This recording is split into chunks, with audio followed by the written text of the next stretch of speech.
itu semoga menjadi anak yang soleh.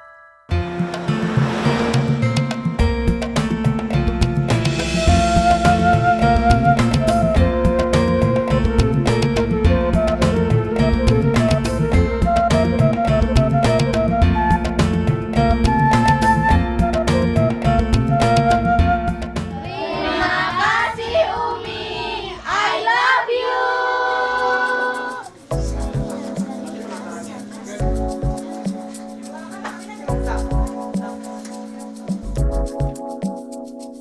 Itulah ungkapan terima kasih dari anak-anak yang sering datang ke Taman Bacaan Masyarakat Cahaya Ilmu di Desa Panjalu, Kecamatan Panjalu, Kabupaten Ciamis, Jawa Barat.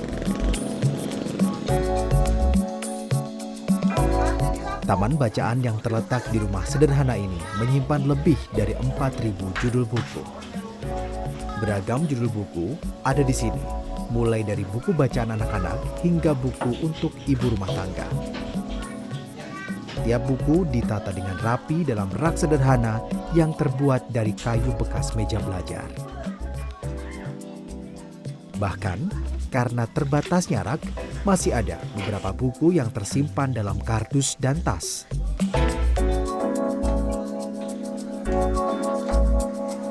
Taman Bacaan Masyarakat Cahaya Ilmu ini tak pernah sepi pengunjung.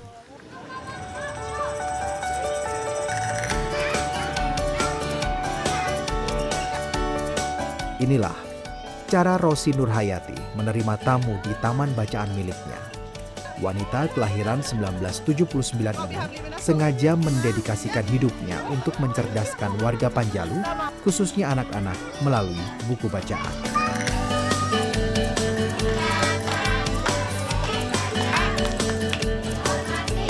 Dengan tangan terbuka dan senyum manis, ia selalu ramah menyambut siapa saja yang datang ke taman bacaan miliknya.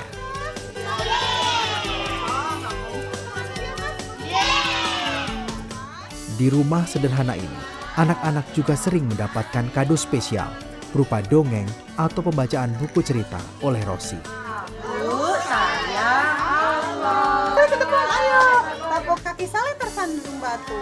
Aduh, kata Sali. Masya Allah, hati-hati Sali, kata ibu sambil membantu Sali berdiri. Buka lagi nggak? Bahagia, senang, dan terkesima, itulah yang terlihat dari wajah anak-anak ini. Bu Rosi, sekarang koleksi buku yang dimiliki oleh Taman Bacaan Masyarakat Cahaya Ilmu ini ada berapa buku jumlahnya? Ada 4.000 lebih. Nah, terus bagaimana sistem atau manajemennya? Bagaimana anak-anak harus bisa meminjam? Bagaimana anak-anak bisa membaca dan sebagainya? Iya. Mungkin pertama ketika anak-anak masuk, kami sudah menyiapkan buku kehadiran dan buku untuk misalkan sudah selesai mengambil buku-buku yang akan dipinjam, mereka menulis sendiri. Jadi kami memfasilitasi 2 buku, yang pertama mungkin untuk kehadiran, yang kedua untuk meminjam dan mengembalikan buku. Karena kami di sini belum ada komputer ataupun media yang lebih canggih seperti perpus atau gimana. Jadi kami hanya mengandalkan buku aja, bukunya, supaya terkonsepnya lebih enak gitu. Oke. Dulu awalnya kenapa Bu Ros ini mau lebih memilih pada taman bacaan gitu? Kenapa tidak lebih memilih pada hal yang lainnya gitu? Kenapa lebih memilih taman bacaan? Iya, kecintaan saya terhadap buku ya. Saya memang hobi banget baca buku dari dulu sampai saat ini. Bahkan saya udah bercita-cita sebelum saya menikah, saya ingin mendirikan rumah baca. Minimal perpustakaan pribadi. Ya dulu kan bahasanya perpustakaan pribadi aja dulu. Koleksi-koleksi buku yang memang memotivasi saya gitu. Jauh sebelum saya terkena. Oke, ketika Ibu sudah menderita leukemia itu. Nah, terus dengan Ibu menderita leukemia itu kan otomatis aktivitas pasti akan sangat terbatas. Iya. Lalu bagaimana Ibu mengelola taman bacaan ini? Iya. Pertamanya ya memang dari sana juga udah terkumpul 1, 2, 3, tapi yang mungkin lebih fokus ketika kondisi saya mengharuskan total istirahat, akhirnya saya lebih memfokuskan diri untuk membuka rumah baca, minimal untuk diri sendiri, keluarga, dan untuk masyarakat gitu. Jadi sebenarnya nggak ada niatan gimana-gimana, niatnya lillah ya. Terus minimal di usia saya yang masih ada, saya ingin bermanfaat untuk orang lain, untuk umat gitu. Karena dengan buku, karena saya juga kan sekarang udah nggak punya apa-apa ya kan. Ketika saya nanti meninggalkan anak-anak saya nggak bisa ngasih apa-apa, harta benda nggak ada, paling seperti ini. Bu, di tengah Ibu masih menjalani proses pengobatan kemoterapi gitu, pasti juga membutuhkan dana yang nggak kecil gitu, Iya, membutuhkan pasti dana yang itu. sangat besar. Tapi Ibu masih mau dan juga mampu gitu untuk membeli buku, kemudian memberi pelajaran bagi anak-anak dan sebagainya. Semangat apa sih yang ada dalam diri Ibu gitu, sehingga masih bisa gitu di tengah pengobatan? Saya yakin kemoterapi itu bukan sesuatu yang menyenangkan, itu sangat menyakitkan gitu. Tapi bagaimana Ibu bisa menjadikan itu semua justru menjadi nilai positif, menjadikan itu semua sebuah semangat, sehingga akhirnya Ibu tetap bisa menjalani aktivitas ini seperti biasa gitu. Iya. Jadi ketika semangat itu muncul, ada doa dari anak-anak. Ketika saya meminta doanya dengan suara yang polos, saya doakan Umi mudah-mudahan panjang umur, sehat, dan bisa membelikan buku kembali pada saya. Anak-anak selama ini nggak tahu kalau saya itu ke Bandung kemo, nggak tahu saya itu ke Bandung berobat. Yang dia tahu ke Bandung itu jalan-jalan terus bawa buku. Makanya ketika saya datang dari Bandung, mana bukunya? Dia nggak pernah nanya gimana kondisi saya gitu. Tapi saya sangat semangat ketika anak-anak membaca, bahkan kalau lagi mengajarkan anak-anak yang sama sekali tidak bisa baca Iqra atau baca huruf-huruf gitu, terus sampai bisa, dia bilang, Umi aku bisa baca buku, terima kasih Umi. Itu satu kebahagiaan yang tidak bisa saya ungkapkan, tidak bisa diukur dengan uang, dengan apapun. Dan saya yakin ketika saya melakukan sesuatu yang ikhlas, lillah, Allah akan memberikan semua kesulitan itu menjadi mudah gitu.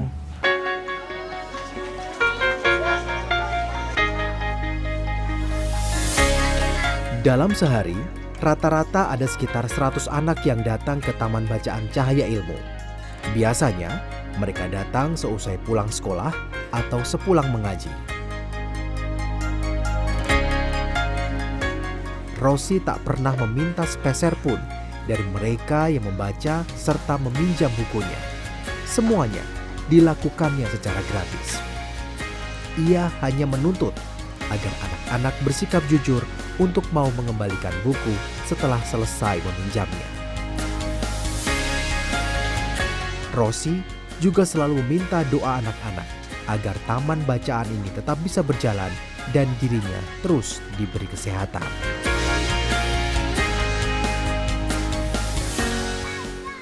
Untuk saat ini ada satu Bu Rosi, tapi untuk ya kedepannya ada banyak figur-figur seperti Bu Rosi.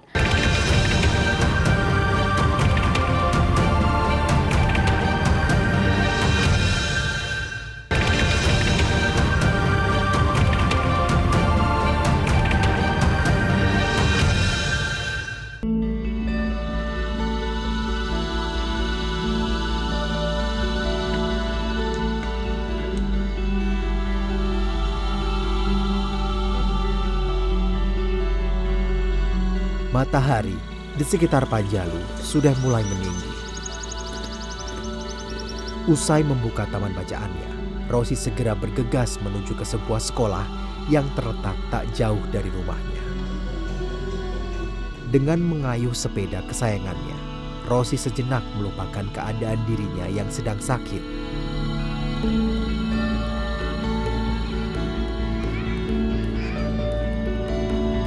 Ya, sejak 2008 lalu, Rosi terdeteksi menderita leukemia atau kanker darah stadium 4. Keadaan itulah yang menyebabkan dokter memperkirakan umur Rosi tak akan berlangsung lama.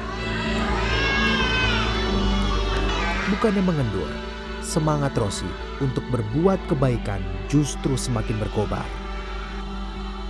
Setelah membuka taman bacaan yang sudah diimpikannya sejak remaja, Rosi juga mengajar di beberapa taman kanak-kanak yang ada di sekitar rumahnya.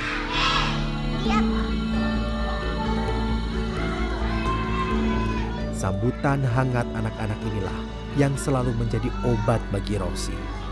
Obat yang pada akhirnya membuktikan bahwa seusai pengobatan beberapa tahun, kondisi Rosi semakin membaik. Kini, leukemia yang dideritanya berada pada stadium 2. Keceriaan dan doa tulus anak-anak didiknya inilah yang menjadi obat penguat dan juga kesembuhan bagi Rosi. Bu, Ibu kan kegiatan banyak nih Bu ya, selain membuka taman baca, juga Ibu datang atau berkunjung ke sekolah-sekolah.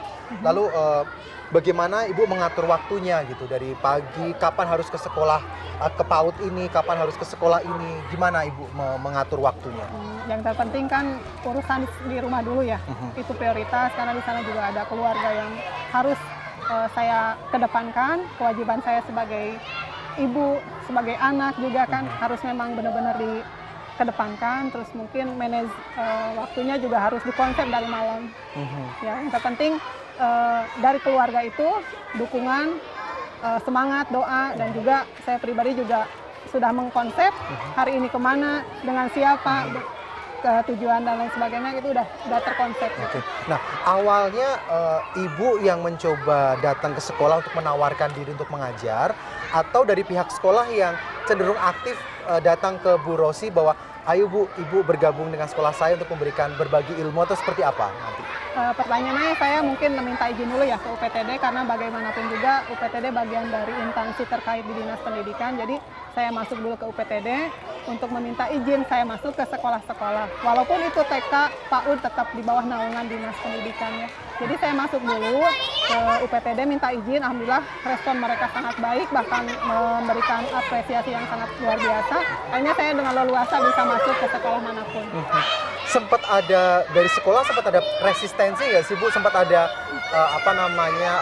mereka sempat ada penolakan nggak dengan apa yang mencoba Ibu tawarkan untuk mengajar dan sebagainya, dengan sistem yang Ibu ajarkan ke anak-anak itu?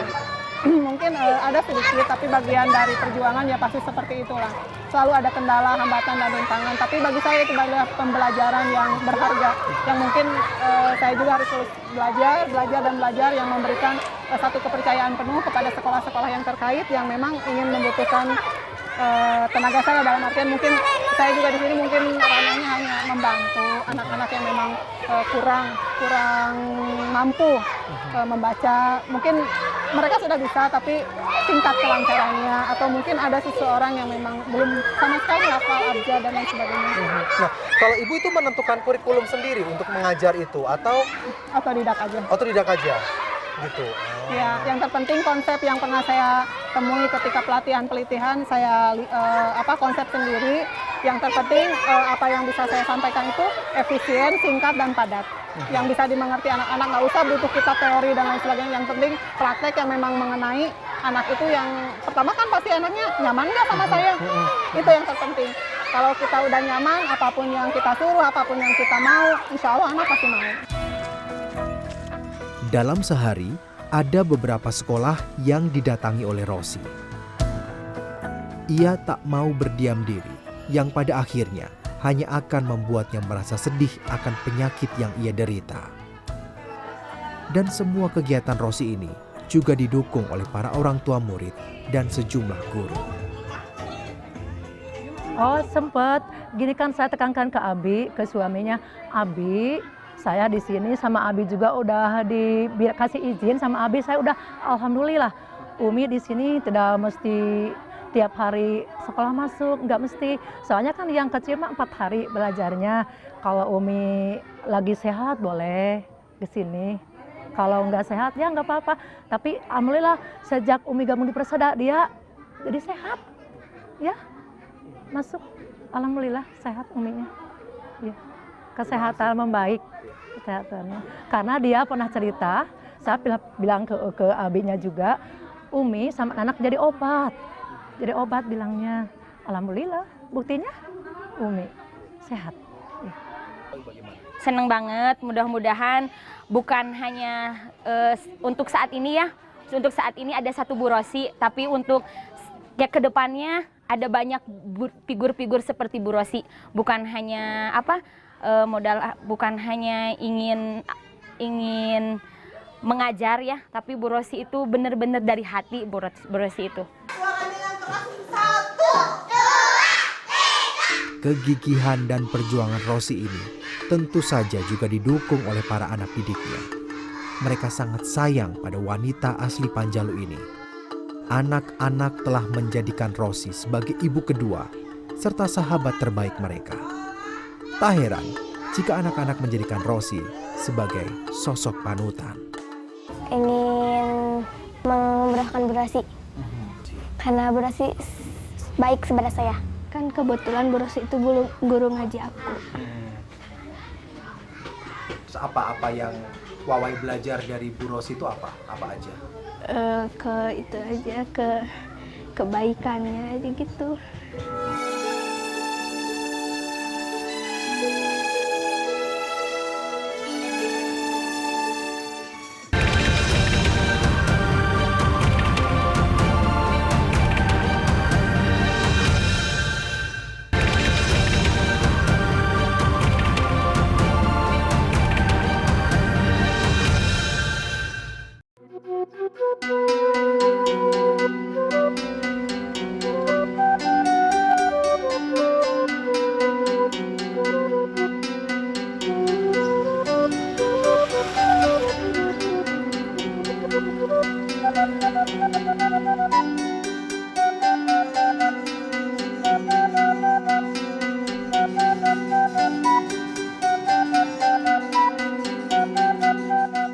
Untuk mendekatkan gerakan gemar membaca, setiap minggu pagi, Rosi menggelar buku-buku koleksi taman bacaan di alun-alun Kecamatan Panjalu. Anak-anak dan warga yang sengaja datang untuk berolahraga setiap minggu pagi, langsung datang mengerumuni tempat Rosi menggelar buku. Dibantu anak sematawayangnya, Afifah Hafinawa, dan sang ayah, Rosi menyebar buku-buku di atas terpal yang nantinya digunakan anak-anak untuk membaca.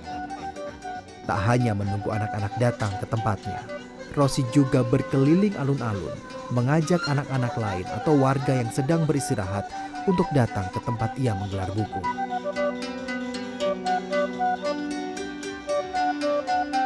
Perlahan namun pasti, kegiatan Rosi minggu pagi ini sudah menjadi agenda rutin anak-anak untuk mengikutinya. Bu Rosi dulu awalnya punya ide untuk menggelar buku di alun-alun ini. Awalnya dari siapa idenya? Ya diri sendiri aja. Iya, karena memang melihat anak-anak yang di alun-alun banyaknya olahraga aja gitu tanpa ada aktivitas yang mungkin ini juga sama ya, kalau aktivitas olahraga juga sangat bermanfaat gitu dan bermutu. Tapi ketika ada anak-anak yang ikut sama ibunya senam, terus anaknya juga diam begitu aja, makanya tercetus ide untuk menggelar buku ini gitu. Karena saya juga dulu suka ikut gitu ketika dokter memvonis tidak boleh terlalu capek, akhirnya saya ingin ke alun-alun tapi berbuat sesuatu gitu, makanya menggelar buku gitu.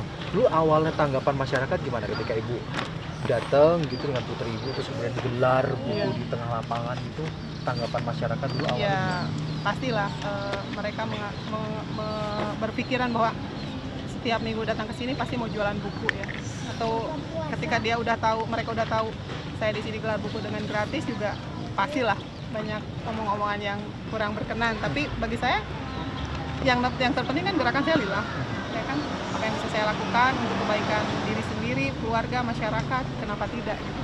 Karena bagi saya di sisa usia yang masih ada, saya ingin terus bermanfaat gitu, walaupun hanya secuil kebaikan yang bisa saya lakukan gitu, sesuai dengan kapasitas dan kemampuan saya yang miliki gitu. Sejauh ini respon warga sekitar gimana Bu setelah ibu sekian lama gitu menggelar buku-buku di alun-alun Panjalu itu? Ya alhamdulillah, anak-anak antusias, masyarakat, bahkan aparat-aparat kampung, desa, kecamatan juga sangat merespon gitu, bahwa gerakan membaca ini bukan hanya tugas rumah baca aja, tapi mungkin tugas untuk semuanya gitu. Tapi ya mungkin dengan adanya rumah baca ya mudah-mudahan memotivasi anak-anak untuk mendekatkan pada buku bacaan gitu, ketimbang main game berjam-jam, nonton TV berjam-jam atau ke warnet berjam-jam gitu. Mungkin hari Minggu itu ada membaca buku, meluangkan waktu untuk membaca buku supaya Panjalu lebih maju, lebih bermutu gitu, lebih berilmu juga gitu.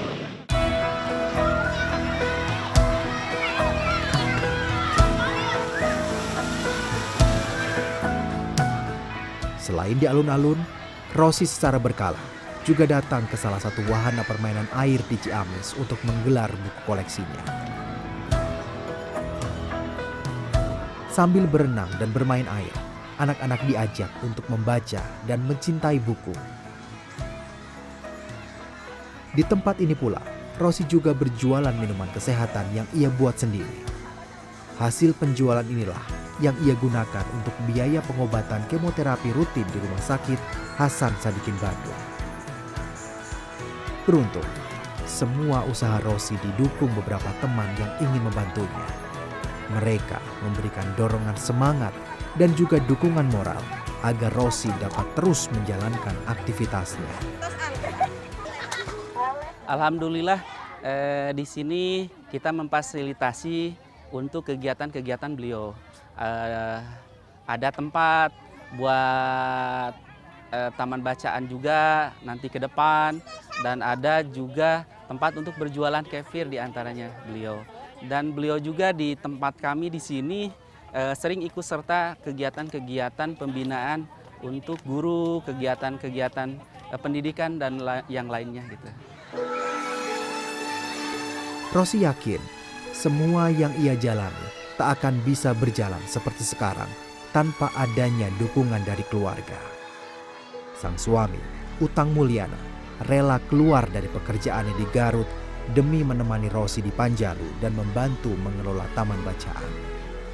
Saya terus beri semangat motivasi terus.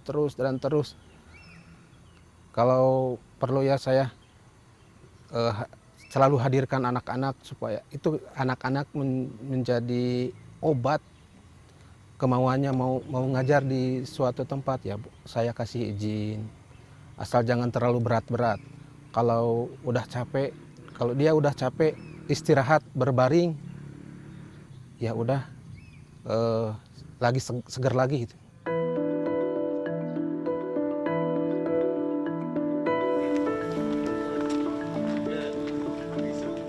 Ada kalanya sang suami marah dan mencoba mengingatkan Rosi jika ia mulai terlihat lelah dan kesehatannya menurun. Semua itu dilakukan karena kecintaan sang suami dan anak pada Rosi Nurhayati. Memang ketakutan yang saya takut kehilangan itu Pak. Sangat takut kehilangan. Ketika Bapak merasa takut, biasanya Bapak apa yang Bapak lakukan untuk mengembalikan atau untuk menghilangkan rasa takut itu? Saya berusaha mendampingi terlalu dekat dengan istri saya.